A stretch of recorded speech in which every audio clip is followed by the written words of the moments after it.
반갑습니다. 점심 맛있게 드셨습니까? 좀 피곤하시죠?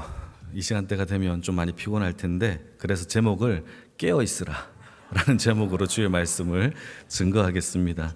누가복음 12장의 말씀을 보면은 전체를 다 봐야 되는데, 오늘 뒷부분을 좀 통해서 우리가 영적으로 깨어있는 주의 백성이 되고자 주의 말씀을 함께 나누겠습니다. 저는 초등학교 때 방학이면 되게 신이 났어요. 여러분들은 방학이면 신이 났습니까? 저는 TV를 늦게까지 볼 수 있고, 저희 때는 뭐 인터넷이라든가 그런 게 많이 없었어요. 그러니까 제가 대학교 넘어가서 그때서야 이제 인터넷이라든가 발달이 되었고, 제가 초등학교 다닐 때에는 저는 국민학교 다녔죠. 주말의 명화 따다단 하면서 주말의 명화가 되게 재미있었어요. 그래서 방학 때가 되면 아버지가 TV를 방학 때에만 보게 허락해 줬어요. 저는 TV를 학교 다닐 때 못 봤어요. TV를 아예 없애버렸어요, 아버지가. 그러다가 방학 때가 되면 TV를 꺼내 놓으셨어요. 그러니까 주말의 명화를 얼마나 제가 재미있게 봤을까요? 뿐만 아니라 친구들과 구슬치기, 또 딱지치기 이런 것들을 하게 되고, 또 짐을 싸서 2박 3일 동안 친구 집에서 놀다가 오는 경우, 또 친구가 저희 집에 한 2박 3일 동안 놀다가 가는 경우도 딱 방학 때만 부모님이 이렇게 허락을 해줬단 말이에요. 그러니까 방학이 얼마나 저에게는 신나겠습니까? 그런데 방학이 되면 늘 함께 오는 게 하나 있죠. 그거는 방학 숙제죠. 숙제. 여러분, 제가 학교 다닐 때 여러분들도 아시다시피 방학 공부라는 게 책이 나와서, 요즘도 나오는지는 잘 모르겠어요. 방학 때가 되면 방학 숙제라는 책이 나와서 그 숙제를 해야 돼요. 그리고 독후감도 해야 되고, 매일매일 쓰는 일기, 또 문제집도 어디까지 풀어와라 라고 선생님이 내준단 말이죠. 그러나 방학이라는 이 노는 것 때문에 이런 게 하나도 안 들어오는 겁니다. 신나게 놀다가 한 달 동안, 방학 동안에 놀다가 이제 개학 날이 다가오는 일주일이 되기 전에 숙제가 걱정이 되는 거예요. 일기도 안 쓰고 숙제도 안 하고 방학 뭐 숙제 이런 거 하나도 안 하고 있다가 일주일 되기 전에 근심과 걱정으로 어떻게 일기를 쓰나라고 고민을 하는 겁니다. 그래서 누나에게 부탁도 하기도 하고 대강 쓰다가 선생님한테 많이 혼났는데, 그러니까 방학이라는 것은 좋지만 방학 숙제를 잘 하지 못하면 개학 날이 되게 두려운 날이 되어지는 겁니다. 반면에 방학 숙제를 열심히 한 친구들은 개학 날이 행복한 시간이죠. 왜냐하면 못 본 친구들도 보게 되고, 또 방학 동안에 여행을 갔다 온 친구들은 개학 날이 되면 자기가 놀러 갔던 것을 자랑하기에 바빠요. 아, 내가 어디 갔었는데 막 그렇게 말한단 말이죠. 그리고 선생님을 볼 수 있는 좋은 날이란 말이에요. 그런데 숙제를 하지 못한 몇몇 사람들에게는 그게 즐거운 날이 아니라 선생님에게 혼나는 꾸중의 날, 심판의 날이 되어진다라는 겁니다. 여러분, 복음도 마찬가지예요. 복음을 믿고 살아가는 자들에게도 예수를 믿고 살아가는 이 땅의 방학 숙제가, 우리가 열심히 예수의 생명으로 살아가는 그 숙제를 잘 임한 사람에게는 개학날이 두렵지 않아요. 그 날이 기다려져요. 그리고 자랑할 게 많아요. 예수님, 저 이 죄에 대하여 승리했어요 라고 하면서 자기의 자랑과 간증할 게 많단 말이에요. 그런데 하나님의 말씀대로 살지 못한 그런 사람들에게는 개학날이 두려운 날이 될 수밖에 없다라는 겁니다. 예컨대 다니엘이라는 사람을 보시게 되면, 다니엘은 뜻을 정하여 이방 신상에게 절하여 우상 제물로 바쳐진 음식을 먹지 않겠다라고 마음으로 뜻을 정합니다. 그래서 왕의 진미가 와도 거부하죠. 여러분, 음식 자체가 더러워서 거부한 게 아니에요. 다니엘은 왕에게 바쳐진 음식은 신에게 바쳐진 우상 제물이기 때문에 하나님 앞에 내 몸을, 내 마음을 더럽혀지지 않기 위하여 내 몸을 구별하여 음식을 거부했다라는 것이 성경의 얘기입니다. 그러니까 음식 자체가 문제가 아니라 내 신앙을 위하여 하나님 앞에 음식을 거부했어요. 이때 다니엘과 함께했던 절친한 믿음의 신앙의 동력자인 3명은 함께 기뻐했습니다. 다니엘의 세 친구 다 아시죠? 그 친구들은 함께 기뻐했어요. 그래, 우리가 하나님 앞에 말씀대로 살자라고 하면서 그 뜻을 함께 정하여 함께 갔어요. 여러분, 그런데 포로가 이 3명밖에 없나요? 아니에요. 수많은 유대인들의 소년들이 있었단 말이에요. 그런데 다니엘과 뜻을 함께하지 않은 친구들은 이 다니엘의 뜻이 불쾌하기 시작한 거죠. 야, 너만 거룩해? 너만 잘났어? 너만 신앙생활이 있어? 왜 이렇게 해가지고 이 갈등을 만들어내? 그러다가 네가 잘못되면 우리 전체가 다 문제가 되는 거 아니야? 라고 이러한 껄끄러움이 분명히 있었을 거란 말이에요. 그러니까 여러분, 중요합니다. 복음으로 살아가는 자들에게의 신앙에는, 여러분 믿는 자들에게는 함께 합하여 기쁨이 될 수 있겠지만, 함께 가지 못하는 자들에게는 껄끄러움과 불편한 진실이 될 수밖에 없다라는 거예요. 그러니까 여러분, 오늘 본문에서 이 본문을 제대로 이해하기 위해서는 이 복음에는 이중성이 있다라는 것을 우리는 기억해야 됩니다.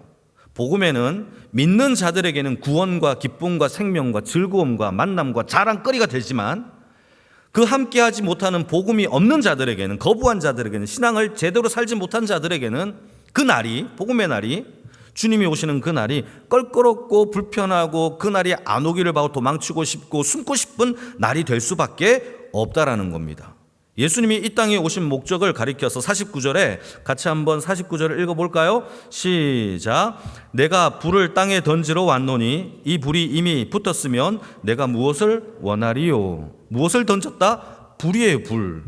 여러분, 여기서 말하고 있는 이 불은 문맥상으로 분쟁, 갈등, 싸움 이런 것들을 얘기하고 있어요.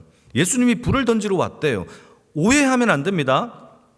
이 말을 오해하면 예수님이 이 세상에 분쟁과 갈등을 조장하시는 분이라고 생각할 수 있는데, 그런 뜻이 아니라, 여러분, 여기에서는 예수를 믿는 자들에게 있어서, 예수를 택하고 예수를 선택한 주의 백성들에게서는 당연히 내 안에 기쁨과 평안이 넘치겠지만, 반대로 복음을 거부하는 자들에게는 불같은, 분쟁과 같은, 대립과 같은 그런 갈등이 일어난다라는 그런 의미에서의 불이라는 거예요. 예수님이 우리에게 오시는 그 순간부터 우리는 복음과 말씀대로 살아가기 위한 세상과의 갈등을 필수적으로 겪어야 돼요. 그게 없다면 우리는 세상과 동화된 사람이죠. 그래서 예수님이 이 땅에 오신 목적이 불이에요. 불로 통하여 하나님의 사람인지 하나님의 사람이 아닌지를 구분해 내시는 거예요. 세상 가운데 갈등이 있으십니까? 축복합니다. 그런 사람이 하나님의 나라에 가요. 왜냐하면 복음이 내 안에 있다면 요한복음 17장 말씀에서도 세상이 나를 미워할 수밖에 없는 필연적 결론이 맺어지기 때문입니다. 여러분, 예수님이 이 땅에 오실 때에 불을 던지러 왔다라는 사실을 우리는 기억해야 한다라는 것이죠. 그러니까 우리 안에 복음이 있고 복음을 살아가는 자들에게는 분명히 샬롬과 평강과 하나님과의 관계가 화해된 상태로 살아가지만, 복음을 거부하는 자들에게는 반드시, 여러분, 갈등과 대립이 조장되어집니다. 그래서 복음을 받아들이는 자들에게는 하나님과의 화평이지만, 반대로 세상과는 갈등이지만, 반대로 하나님의 복음을 거부한 자들에게는 세상과의 화평이지만, 그러나 하나님과의 관계는 갈등이에요. 이것이 시소처럼 함께 공존하는 것이 복음의 이중성이다라는 것을 우리는 기억해야 됩니다. 이러한 갈등이 어디까지 퍼지게 되어지느냐, 오늘 본문에 보시게 되면 이러한 갈등이 친한 친구와의 관계 속에서도 복음으로 갈등이 조장되고, 가족과 같은 관계 속에서도 여러분 이 갈등은, 분쟁은 일어난다라고 성경은 이야기하고 있는 겁니다. 예컨대 여러분, 아담과 하와가 하나님 앞에 범죄를 한 이후에 아담이 하와를 뭐라고 얘기합니까? 하나님, 저 여자 때문에 내가 죄를 저질렀어요. 저 여자 때문입니다 라고 얘기해요. 그리고 하와는 뭐라고 얘기하죠? 하나님이 지으신, 하나님이 만드신, 하나님이 왜 만드셔가지고, 뱀을 왜 만드셔가지고 뱀 때문에 내가 죄를 저질렀어요 라고 서로서로의 핑계를 대며 분쟁과 갈등이 조장되어지는 것이 죄 때문이라는 사실을 우리는 기억해야 됩니다. 여러분, 그런데 처음부터 아담이 하와를 싫어했느냐? 아니에요. 성경을 보시게 되면은 하와를 처음 봤을 때 아담이 노래를 부르기를 이렇게 부르죠. 내 뼈 중에 뼈요, 내 살 중에 살이라 하면서 노래를 불렀어요. 얼마나 예뻤을까요? 그 아내를 봤을 때. 그런데 이 노래가 변하여 죄가 들어오고 난 다음에 그가 사랑하기는커녕 어떻게 말을 하느냐? 하나님, 저 여자 때문에 모든 문제가 시작된 거예요 라고 서로의 탓하는 분쟁과 갈등이 일어나기 시작한다라는 겁니다. 우리는 이것을 기억해야 해요. 그래서 죄와 마귀는 항상, 죄로 인하여 우리는 항상 분쟁과 갈등 안에 들어갈 수밖에 없다라는 거예요. 그래서 주를 믿는 주의 백성들은 이 땅을 살아가는 마지막 때에 깨어 있지 않으면 절대 그 분종 속에서 우리가 살아남을 수 없다라는 겁니다. 왜냐? 교회의 일과 하나님의 일에는 마귀가 방해해요. 여러분, 마귀가 그냥 넋놓고 가만히 있겠습니까? 아니에요. 우리가 연합하고 기도하려고 하고 서로 사랑하려고 할 때 마귀는 공격해요. 제일 먼저 우두머리인 목사를 공격해요. 이건 정상적인 방법이에요. 이때까지 지금까지 모든 역사는 똑같은 패턴, 똑같은 방법, 똑같은 역사로 똑같이 일을 그렇게 해왔어요. 마귀가 한 번도 다르게 한 적이 없어요. 여러분, 우린 기억해야 됩니다. 우리가 하나님 앞에 말씀을 읽으려고 할 때 방해하는 이 분쟁거리를 조장하는 마귀의 역사가 있다라는 사실. 그래서 깨어있는 주의 백성 교회가 되어지기를 주님의 이름으로 축복합니다. 그게 우리가 해야 될 깨어있음이에요. 마귀는 우리의 복음을 방해하고 교회를 무너뜨리고 주의 성도들이 조금만 은혜 받으려고 하면은 여러분, 우리를 넘어뜨리려고 하는, 언제든지 시험에 걸어서 분쟁과 갈등 속에서 넘어지도록 하려고 하는 마귀의 방해 공작이 분명히 있어요. 그러나 두려워하지 마십시오. 우리의 갈등과 분쟁보다도 더 위대하신, 더 크신 예수 그리스도의 십자가가 우리의 생명 가운데 있는 줄 믿으시길 축복합니다. 어떤 문제도, 어떤 갈등도, 어떤 시험의 어떤 수렁이라 한다 할지라도 십자가의 은혜와 사랑을 붙든 그에게는 반드시 여러분 그 모든 갈등도 수렁도 아무것도 아니라는 사실을 여러분 성경 가운데 믿으시기를 축복합니다. 자, 그렇다면 우리에게 일어난 이러한 갈등과 분쟁, 그리고 여러 가지 시험거리에 대하여 어떻게 승리할 수 있느냐? 여러분, 그 뒷부분에 보시게 되면 예수님께서 참 특별하게도 여러 가지 예화를 들어서 설명하는데 45절과 46절, 45절에 46절 같이 한번 읽어보실까요? 시작.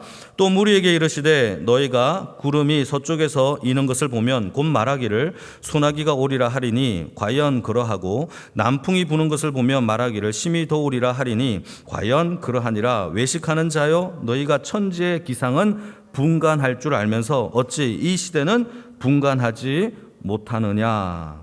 예수님께서 한 가지 비유를, 날씨를 관한 비유를 하나 들죠.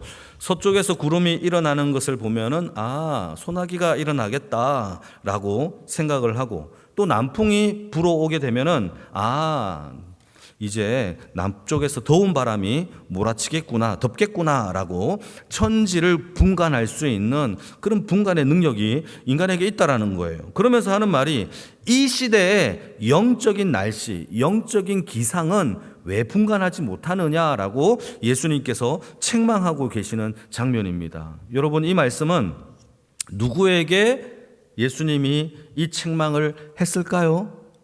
여러분, 12장 1절을 보시게 되면은 이 말씀을 제자들에게 해주셨는데 제자들에게 하신 이유가 있어요. 같이 한번 읽어볼까요? 시작. 그동안에 물이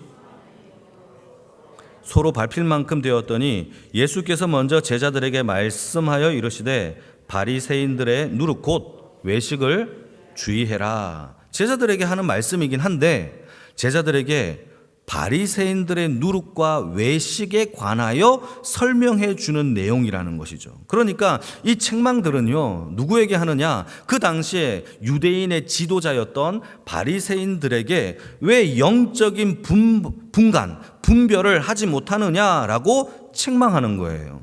하나님의 말씀을 잘 알고 있었어요. 바리새인들은. 바리새인 자체가 하나님의 말씀을 구별하여 지키는 자들이에요. 그러니까 이 바리새인들은 하나님의 말씀을 잘 알고 있었고 그들은 메시아에 대한 정보와 메시아에 대한 내용들을 너무너무 잘 알고 있었어요. 그게 바로 영적인 지도자 바리새인들의 모습이에요. 백성들은요, 바리새인들만 보고 자라요. 바리새인들만 보고 자라요. 그렇게 따라가는 거예요. 그게 영적인 지도자예요. 그런데 바리새인들이 반드시 이 땅을 구원하실 메시아가 온다라는 사실도 이 바리새인들은 알고 있었어요. 그리고 그 메시아를 기다리고 있었던 사람들이 누구냐? 바로 바리새인들이에요. 근데 참 신기하죠? 여기서부터 중요해요. 그렇게 기다리고 있었고 메시아에 대한 이야기와 정보를 알고 있었지만 정작 메시아가 이 땅에 왔을 때에는 분간을 해요? 못해요? 못해요. 하나님의 아들임을 알아요? 몰라요? 몰라요. 그리고 하나님의 적으로 규정하여 율법을 어기는 적으로 규정하여 그를 십자가에 못 박도록 내밀었던 사람이 바로 바리새인들이란 말이에요. 여러분, 바리새인들은 파피루스에 적혀져 있는 하나님의 말씀과 정보는 너무 잘 알고 있었지만 정작 예수님이 이 땅에 오셔서 어떤 일을 하셨는지, 어떤 구원의 방법으로 우리의 생명을 구원하실지는 관심이 없었어요. 여러분, 이게 중요해요. 그러니까 우리도 마찬가지예요. 우리도 마찬가지예요. 성경을 아는 정보가 우리를 구원하는 게 아니에요.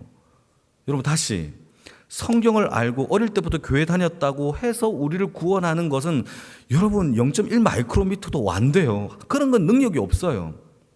그건 힘이 없어요. 우리를 구원하는 능력은 하나님에 대하여 안다, 정보가 있다, 이게 교회를 어려부터 다녔다, 헌금을 많이 냈다, 11조를 내고 있다, 이게 아니라는 거예요. 어디에 그런 내용들이 나옵니까? 그런 게 아니에요. 예수님이 하신 일과 하실 일에 대하여 우리도 함께 동참하고 함께 걸어가는 자들이 구원을 받는 주의 백성인 줄 믿으시기를 축복합니다. 그러니까 우리는 주님이 도대체 복음서에서 어떤 일을 하셨는지, 어떤 무엇을 우리에게 요구하고 계시는지를, 무엇을 깨달아야 되는지를, 왜 깨어 있어야 되는지를 알아야 한다라는 거예요.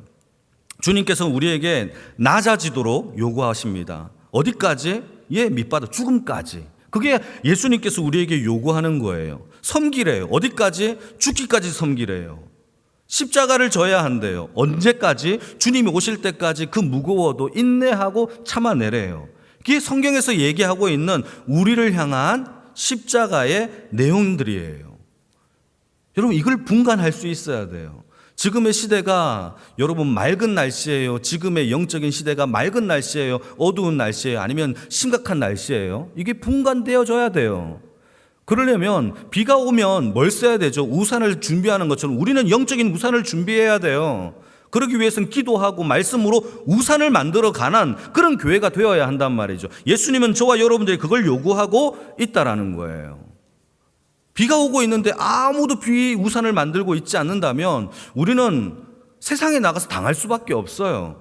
꺼낼 게 없는 거거든요. 세상의 모든 죄악들을 다 막고 살아갈 수밖에 없단 말이에요. 그러니까 여러분, 우리가 오늘 말씀을 통하여서 우리가 끼어서 무엇을 준비해야 되는지에 대한 하나님의 은혜가 우리 생명 가운데 넘쳐나기를 축복합니다. 네이버에다가 여러분 검색창 포털 사이트에 네이버에 순천 날씨라고 쳐보면 오늘의 날씨가 나와요. 참 신기한 세상이죠. 그런데 하루의 날씨, 아침부터 밤 12시까지 24시간 날씨가 시간별로 쪼목쪼목 잘 나와요. 와, 현대적인 기술이 이만큼 좋아졌어요. 그런데 하루만의 날씨가 아니라 일주일간의 날씨도, 한 달간의 날씨도 예측하여서 분석하여서 요즘에는요, 이 날씨가 다 기록되고 나온단 말이에요. 여러분, 기술력이 좋아져서 이 땅에 이 날씨를 우리가 일주일 동안, 한 달 동안도 분간할 수 있는 시대를 살고 있는데 우리의 영적인 시대를 이 악한 시대에 대한 준비와 분간을 하지 못한다면 여러분, 우리는 속수무책으로 분쟁 가운데서 분쟁하다가 죽을 수밖에 없는 거예요. 여러분, 예전에 제가 운전을 할 때, 차를 처음에 샀을 때 그때는 내비게이션이 없었어요. 여러분 아시죠? 그 불과 얼마 안 돼요. 내비게이션이 없었어요. 그래서 서점에 가서 아마 다 아실 겁니다. 전 대한민국 전도라는 이 지도책을 항상 차에다가 싣고 다녔죠. 저도 지도책을 차에다가 싣고 다녀서 어디를 간다면 지도를 보고 이렇게 갔단 말이에요. 요즘은 그렇지 않죠. 내비게이션이 너무 잘 되어 있어서 내비게이션 전국 어디든지 주소만 치거나 아니면 명칭만 치면은 어디든지 우리를 안전하게 어떤 예쁜 여자의 목소리와 남자의 멋있는 목소리로 우리를 안내해 준단 말이에요. 이리 가십시오, 저리 가십시오, 막 이렇게 한단 말이에요. 그런데 여러분, 정작 우리의 영혼을 안내하는 안내의 내비게이션의 목소리는 들리지 않는다면 우리는 어디로 가겠습니까? 예수님이 지금 우리에게 그걸 얘기해 주고 있는 거예요. 여러분, 영적인 이 시대에 우리가 어디로 가야 할지를 정확하게 아는 분간하는 주의 인생이 되어지기를 축복합니다. 그러면서 마지막으로 예수님께서 이렇게 심각한 시대에 너희들이 깨어 있어야 되면서 마지막으로 한 가지 예화를 하나 더 들어주시는데 그게 57절에서 59절 말씀입니다. 같이 한번 읽어볼까요? 57절에서 59절 시작. 또 어찌하여 옳은 것을 스스로 판단하지 아니하느냐? 내가 너를 고발하는 자와 함께 법관에 갈 때에 길에서 화해하기를 힘쓰라. 그가 너를 재판장에게 끌고 가고 재판장이 너를 옥졸에게 넘겨주어 옥졸이 옥에 가둘까 염려하라. 내게 이르노니 한 푼이라도 남김없이 갚지 아니하고서는 결코 거기서 나오지 못하리라 하시니라. 이게 마지막 결론이에요. 여러분, 조금 설명을 해보게 되면 이런 내용이에요. 어떤 사람이 이웃에게 고발을 당했어요. 어떤 고발인지는 성경이 정확하게 나와 있지는 않아요. 어떤 고발을 당했어요. 이 고발로 인하여 이웃도 고발한 자도 둘 다 법관 앞에 서야 되는 그런 상황에 처해져 있는 겁니다. 자, 이때 예수님께서는 서로 법관 앞에 서기 전에 화해해라 라고, 이 분쟁을 화해해라 라고 요구하고 있다라는 거예요. 여러분, 그 이유가 뭐냐? 여기에는 자세하게 기록되고 있지 않지만 주석책을 찾아보게 되면은 모든 주석들이 이렇게 설명하고 있습니다. 법관 앞에 서게 되면은 재판을 받지 않습니까? 재판을 받게 되어지게 되면 누군가는 감옥에 갈 것이고 누군가는 승소하게 될 거예요. 그런데 승소를 하든 감옥에 가든 문제는 둘 다 피해를 본다라는 거예요. 왜냐? 재판하는 모든 기간 동안에, 재판에 서는 모든 기간 동안에 누구든지 둘 다 자기의 일들을 하지 못하기 때문입니다. 그동안 수입이 없는 거예요. 애써서 싸웠지만 결국 모든 것은 자기도 손해, 감옥에 간 사람도 손해, 싸운 자도 손해, 또 싸움에서 이긴 자도 손해다라고 얘기하는 거죠. 그러니까 가장 지혜로운 방법은 뭐냐?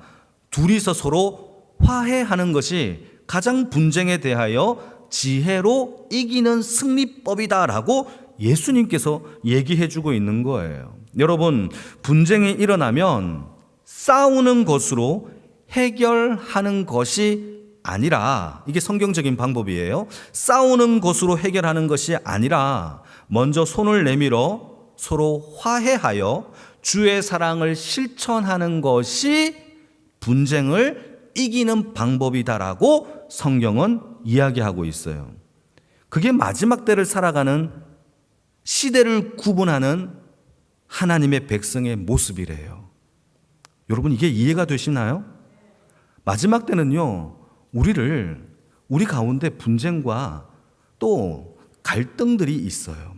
이 가운데 예수의 사랑으로 악을 선으로 이겨내는 주의 백성이 되기를 축복합니다. 그게 지혜예요. 싸워봤자 둘 다 손해예요. 이겨도 손해예요. 저도 손해예요. 여러분, 이것이 하나님께서 우리에게 요구하고 있는 이 시대를 분간하는 모습이에요. 세상은 우리를 앞으로도 고소할 겁니다. 참소할 겁니다. 마귀의 원래 뜻이 accuse, 고소하다란 뜻이에요. 참소하다는 뜻이에요. 우리를 고발할 거예요. 그때에 끊임없이 우리를 고소하고 있는 이 분쟁 가운데 여러분, 악을 손으로 이길 수 있는 예수의 사랑을 실천하시는 주의 인생의 교회와 삶이 되어지기를 축복합니다. 이것은 마귀와 타협해라 이런 뜻이 아니에요. 마귀와 타협해서 세상과 함께 어울려 살아라 그런 뜻이 아니에요. 하나님의 사랑으로 갈등이 반드시 있을 수밖에 없지만 그 갈등을 사랑으로 이겨내는 자가 십자가의 승리를 취한 하나님의 구원 백성의 모습이라는 사실을 예수님께서 우리에게 말씀해 주고 있다라는 사실입니다. 그러니까 예수님은 불을 던지러 왔지만 결국 사랑으로 그 불을 이겨내는 주의 백성이 되라라고 우리에게 짤막한 주의 교훈을 주고 있다라는 사실입니다. 여러분, 복음이 있습니까? 그렇다면 분쟁이 있어요. 어쩔 수 없어요. 그렇다면 이 분쟁을 어떻게 이기라? 주의 십자가의 사랑으로 악을 선으로 이겨내는 주의 백성이 되기를 축복합니다. 그 이유가 있어요. 예수님이 그렇게 이기셨대요. 예수님이 그렇게 이기셨대요. 그래서 요한 1서 4장 19절 말씀을 보시게 되면 우리가 사랑할 수 있는 이유를 이렇게 설명을 하고 있습니다. 예수님이 먼저 우리를 사랑하셨기 때문이라. 하나님의 사랑이 우리에게 먼저 부어졌기 때문에 우리 또한 그 사랑으로 세상을, 이웃을, 원수를 사랑할 수 있다라고 이야기하고 있어요. 그 사랑을 증거할 때 여러분, 그것이 세상을 이기는 방법이라고 성경은 얘기합니다. 왜냐하면 예수님도 그 사랑으로 세상을 이기셨기 때문입니다. 할렐루야. 그게 바로 참된 지혜로운 분쟁과 갈등에 살아가는 하나님의 백성의 모습이에요. 갈등은 우리의 힘과 능력으로 풀어내는 것이 아니라 예수의 십자가에 예수로 말미암아, 보혈로 말미암아 승리하는 줄 믿습니다. 그래서 갈등보다 더 크신 하나님의 사랑, 그 사랑이 저와 여러분들에게 있다면 그 사랑을 실천함으로 하나님 앞에 그 영광으로 하나님 앞에 승리하시는 주의 인생이 다 되어지기를 주님의 이름으로 축복합니다. 아멘. 같이 한번 기도.